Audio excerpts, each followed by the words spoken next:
आदि शक्ति माँ जगदम्बा के 10 महाविदाओं में दूसरी शक्ति माँ तारा के पौराणिक आध्यात्मिक महात्म के वृत्तांत सफर पर। माँ तारा जो शमशान में निवास करती हैं वो रक्त में सनी हुई, पर उनकी आंखों में केवल करुणा जलती है। माँ तारा न मंदिरों की शांति न फूलों से प्रसन्न होती हैं। वो बैठती हैं राख पर, मृत्यु के द्वार पर, लेकिन वही माँ तारा जीवन का अंतिम आश्रय बनती हैं। माँ तारा न केवल मृत्यु से बचाती हैं बल्कि मृत्यु के पार मोक्ष तक ले जाती हैं। माँ तारा जिन्होंने स्वयं महादेव को अमृत पान कराकर पुनर्जीवित किया। माँ तारा का निवास जिसे हम कहते हैं माँ तारा शक्तिपीठ, जो रहस्यों से भरी चेतन भूमि है। तो आइए चलते हैं शक्ति की देवी माँ तारा शक्तिपीठ के रहस्यमय सफर पर, जहाँ हर रात मृत्यु की चुप्पी में शक्ति का अवतरण होता है। जय माँ तारा। यह पौराणिक कथा उस समय की है जब देवताओं का संतुलन डगमगा रहा था। अमृत और विष का समुद्र मंथन हो चुका था। देव और दानव दोनों ही थक चुके थे। तभी निकला था हलाहल, वो विष जो पूरी सृष्टि को भस्म कर सकता था।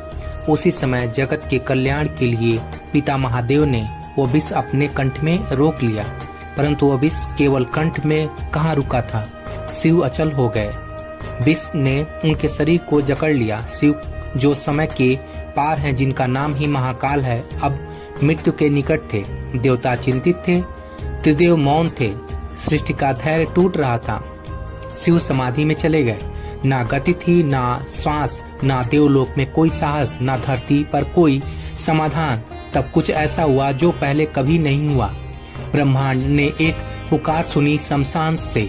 वहां से निकली एक दिव्य देवी, नाम कोई श्रृंगार, ना कोई स्वर्ण सिंहासन, राख से सजी, कपाल माल से विभूतित और आंखों में अग्नि नहीं करुणा। वो थी माँ तारा। न हाथों में कमल, न बंसी, न बीड़ा, बल्कि वह शक्ति थी जो शमशान में जन्म लेती हैं और मृत्यु के पार जीवन का मार्ग बनाती हैं।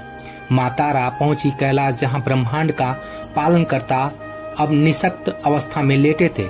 महादेव जिन्होंने त्रिलोक को संतुलित रखा, जिन्हें मृत्यु तक नहीं छू सकती, वो माँ की गोद में शिशु बनकर पड़े थे। माँ ने उन्हें अपनी गोद में लिया। एक हाथ से उनका सिर सहलाया, दूसरे हाथ से अपने स्तनों से अमृत पिलाया। ना वो अमृत किसी समुद्र से निकला था, ना वो किसी रसायन से बना था। वह था परम मातृत्व जो स्वयं मृत को भी जीवन में बदल दे। शिव की आंखें खुली, उनका शरीर